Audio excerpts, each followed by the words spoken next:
Assalamualaikum warahmatullahi wabarakatuh. Alhamdulillahirabbil alamin. Puji syukur kami panjatkan kepada Tuhan Yang Maha Esa atas berkat rahmat-Nya sehingga kami bisa berada di sini dalam keadaan sehat walafiat. Perkenalkan, nama saya Miftah Hamidah, kader kesehatan remaja dari Kecamatan Kalibening akan menyampaikan makalah mengenai demam berdarah. Teman-temanku, apa sih demam berdarah dengue itu? Demam berdarah adalah penyakit infeksi akibat virus yang menular melalui gigitan nyamuk. Penyakit ini menimbulkan gejala demam tinggi, sakit kepala, serta nyeri tulang dan otot. Jika tidak ditangani dengan tepat, demam berdarah beresiko mengancam nyawa. Lalu, apa penyebab demam berdarah itu? Demam berdarah atau DBD disebabkan oleh virus dengue.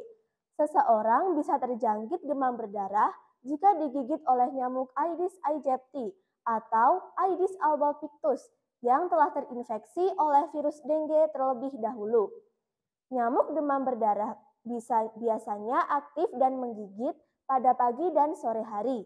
Nyamuk ini biasanya hidup di genangan air yang tenang dan dasarnya bersih, seperti genangan air di ban mobil, sampah plastik, atau tempat minum hewan. Demam berdarah tidak menular antar manusia secara langsung. Namun, ibu hamil dapat menularkan demam berdarah kepada janin yang dikandungnya selama masa kehamilan atau ketika proses persalinan. Ada beberapa faktor yang dapat meningkatkan resiko pasien mengalami demam berdarah dengan gejala lebih berat, antara lain berusia anak-anak atau lansia, sedang hamil, memiliki daya tahan tubuh yang lemah, pernah menderita demam berdarah sebelumnya. Selain itu, perlu diketahui, gejala umum demam berdarah adalah naiknya suhu tubuh secara mendadak.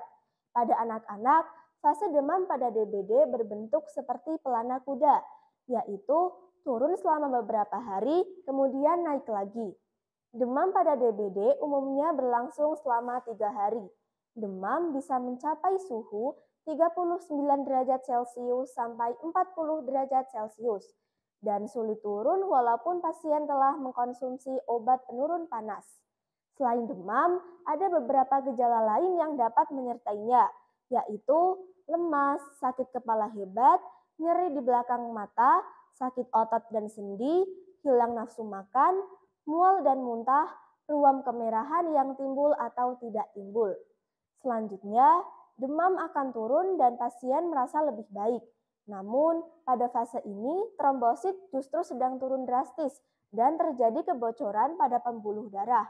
Akibatnya, pasien beresiko mengalami pendarahan dan syok karena pembuluh darah kehilangan banyak cairan. Fase setelah demam turun merupakan fase kritis, sehingga pasien harus diawasi secara ketat.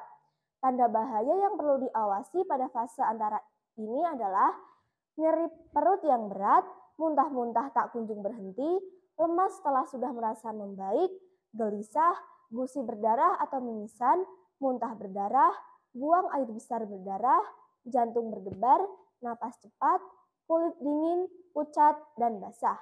Pencegahan demam berdarah bisa dilakukan dengan menjalankan program pemberantasan sarang nyamuk atau PSN dengan 3M+, yaitu mengurangi atau membersihkan penampungan air, menutup rapat penampungan air, mengubur barang-barang bekas, plus pencegahan tambahan seperti fogging atau memperbaiki parit yang tidak lancar.